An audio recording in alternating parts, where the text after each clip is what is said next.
Hukumar ƙididdiga ta Najeriya ta bayyana cewa 'yan ƙasar sun biya 'yan bindiga kimanin Naira tiriliyan 2.230.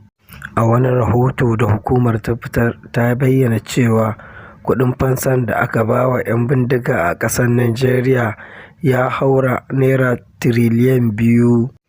To kada ku manta, kada ku sha'afa, domin samun cikakkun labaranmu da zarar mun ɗaura, to ku danna mana subscribe sannan ku taɓa mana alamar ƙararrawar sanarwa. Idan ba ku taɓa ziyartar shafinmu ba, za ku iya danna mana like sannan ku rubuta mana comment.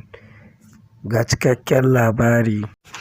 Rahoto mai taken laifukan da aka fuskanta da kuma jin ra'ayoyin al'umma na shekara ta 2024 ya bayyana cewa a tsakanin watan Mayun 2023 zuwa watan Afrilun 2024, an halaka 'yan Najeriya kimanin 614,937.